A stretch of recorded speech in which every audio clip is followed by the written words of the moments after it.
Good morning, dear students. Myself Rajiv Prasad, your math teacher from New St. Stephen Public School, Unit 3rd, Agra. Today, I am going to start new chapter Sequence and Series. Sequence and Series का कुछ part आप class 10th में भी पढ़ चुके हैं, जैसे arithmetic progression AP class 10th में भी आपने पढ़ा है। तो इसे आप समझने के लिए सबसे पहले देखते हैं सीक्वेंस क्या होता है। ठीक है, सीक्वेंस एक ऐसा अरेंजमेंट है नंबरों का जो कि एक डेफिनेट रूल के अकॉर्डिंग रोल होता है, यानी कि a sequence is an arrangement of numbers in definite order according to some rules. किसी रूल से वो जो अरेंजमेंट है बंधा हुआ है, ठीक है, उसे बोलते हैं सीक्वेंस। सीरीज़ क्या होती है? सीरीज़ कोई भी सीक्वेंस जो है प्लस माइनस से कनेक्टेड जो होता है वो सीरीज़ होती है। ठीक है, a series is connected by the sign of addition और subtraction in the sequence. Sequence जो है प्लस माइनस से अगर कनेक्टेड है तो वो सीरीज़ कहलाएगी। अब प्रोग्रेशन समझ लेते हैं। प्रोग्रेशन क्या है? It is a series in which the term increases और decreases constantly in numerical values. Numerical values में अगर कोई सीरीज़ या तो इंक्रीज हो रही है या बढ़ रही है कांस्टेंट वे में, तो उसे आप प्रोग्रेशन कहते हैं। ठीक है, तो आपके सिलेबस में 2 टाइप्स के प्रोग्रेशंस हैं। पहला प्रोग्रेशन है अर्थमेटिक प्रोग्रेशन और दूसरा है ज्योमेट्रिकल प्रोग्रेशन, ज्योमेट्रिक प्रोग्रेशन। तो एपी अर्थमेटिक प्रोग्रेशन आपके क्या है कि एक मैंने एक एपी ले लिया general term, A plus D, A plus 2d और ए प्लस 3d, इस तरह से जाएगा, यानी कि ए प्लस एन माइनस 1 2d, जहाँ पर ए जो होता है वो आपका फर्स्ट टर्म है और डी है कॉमन डिफरेंस। मतलब T2 minus T1, T3 minus T2, T2 minus T1 कर लें, या T3 माइनस T2 कर लें, या T4 माइनस T3 कर लें। मतलब नेक्स्ट टर्म में से प्रीवियस अगर टर्म माइनस करोगे तो एक कांस्टेंट वैल्यू मिलेगी, सारी वैल्यूज़ के बीच में डिफरेंस क्या होगा? सेम होगा। इसे बोलते हैं कॉमन डिफरेंस। अगर कोई पर्टिकुलर टर्म निकालना है, n term of an AP, ये आपने क्लास 10th में पढ़ा है, फॉर्मूला होता है A plus N minus 1 into D.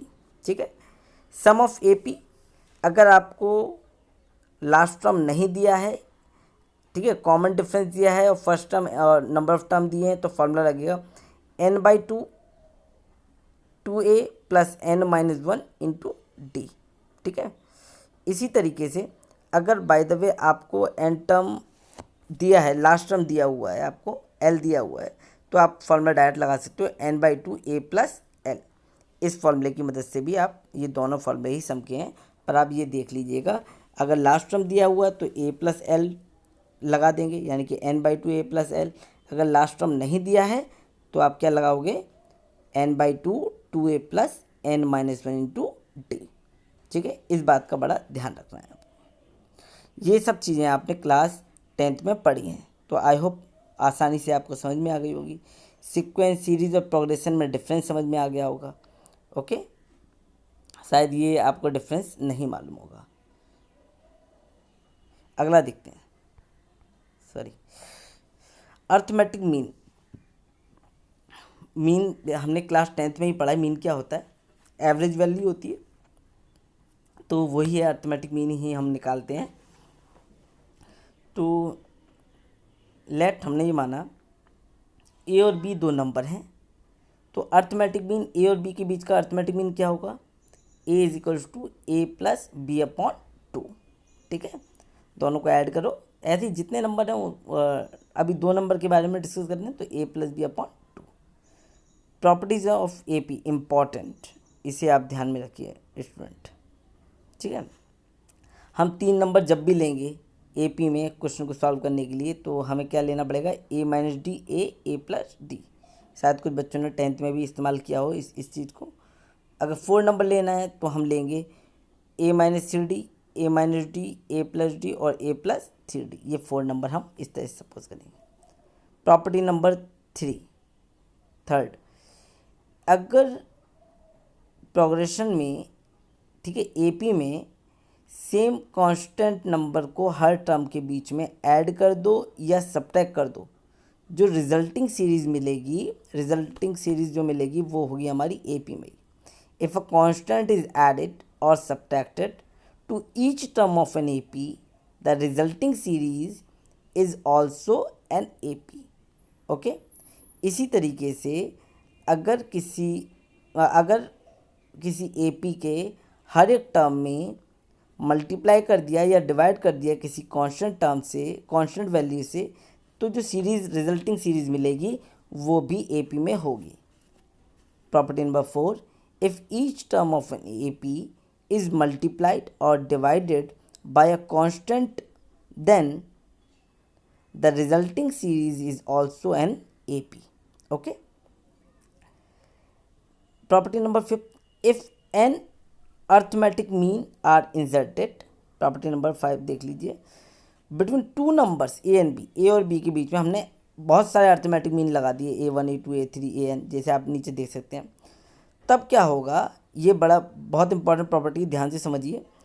तब उन अर्थमेटिक मीन का सम, यानी कि sum of arithmetic mean A1 plus A2 plus A3 AN तक, sum of arithmetic mean is equals to n times of single mean. ठीक है, between both number. तो n times of single mean क्या हुआ, मतलब a plus B के बीच का mean.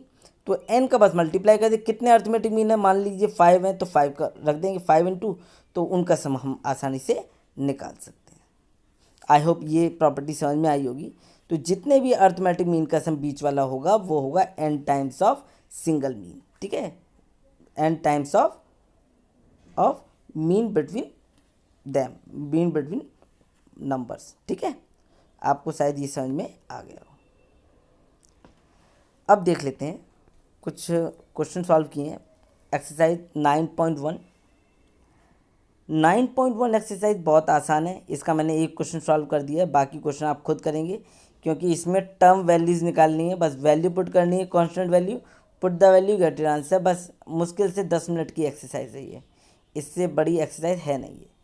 तो पहला क्वेश्चन आपको दिखा दिया, ये भी आप कर सकते थे, लेकिन फिर भी. क्वेश्चन फर्स्ट है, you have to find first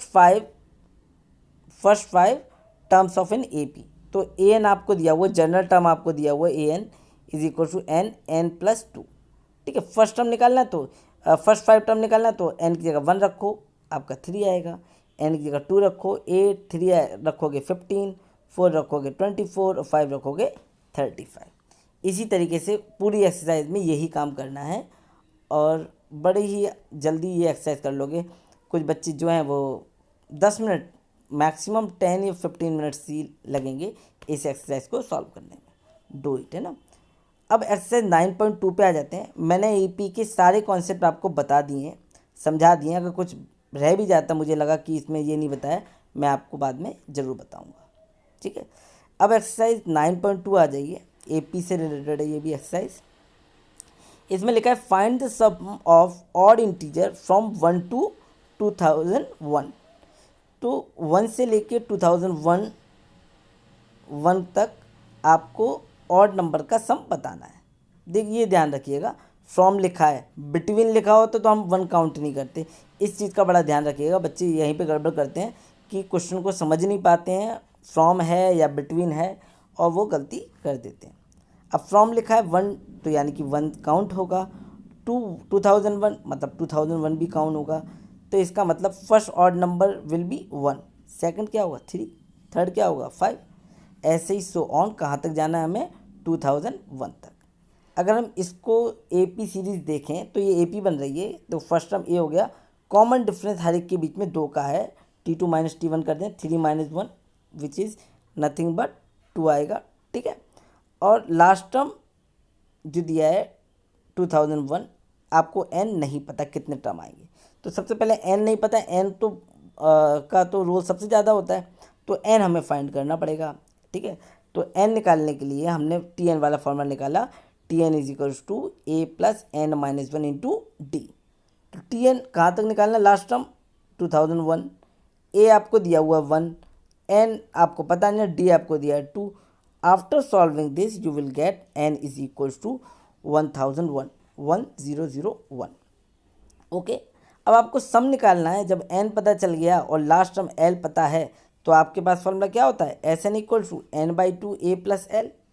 put the value of N 1001 upon two, A is nothing but 1 and L is 2001. तो बस इसे सॉल्व किया और 2 से 2 कैंसिल कर दिया. देख लीजिए सॉल्व मैंने कैसे किया है और आपका आंसर आया 1002,001. Okay, that's your answer. बहुत ज़्यादा आसान है, कठिन नहीं है क्वेश्चन. इस एक्सरसाइज में भी आपको प्रॉब्लम ज़्यादा नहीं आने वाली है. आती है तो फिर हम देखते हैं, कोई दिक्कत नहीं. I am here. Question number 1 मैंने थर्ड बता दिया है, सेकंड भी सिंपल था. थर्ड है थोड़ा समझने वाला क्वेश्चन है. क्वेश्चन नंबर थर्ड टेल्स, आप बुक में देखिए, मैं भी बुक से क्वेश्चन पढ़ता हूँ. In an AP the first term is 2 and the sum of first 5 term is 1/4 of the next 5 term.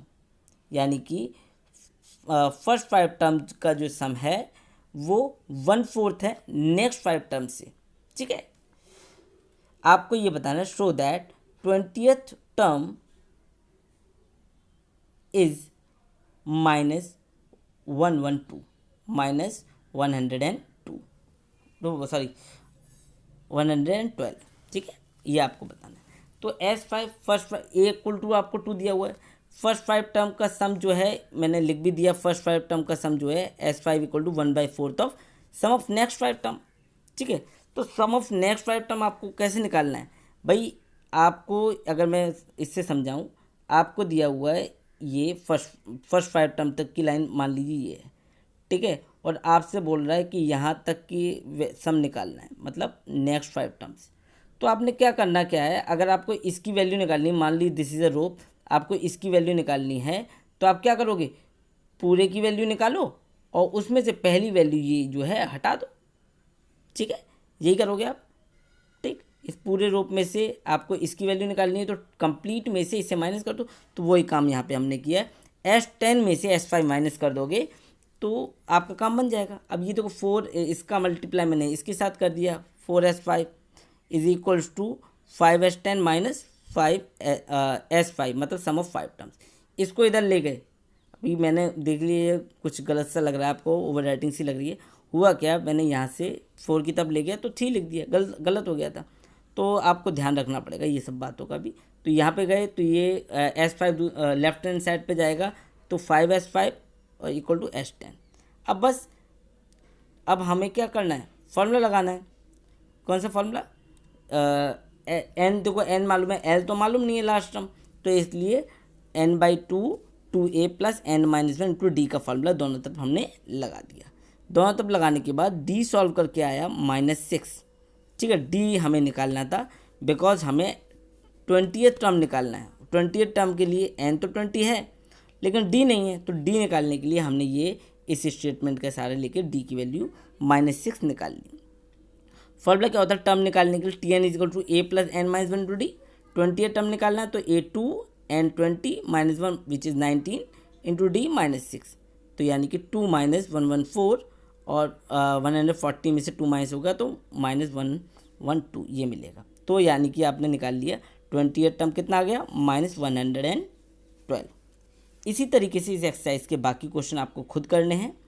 Okay, if you finds any problem you can discuss in our WhatsApp group. Okay, thank you.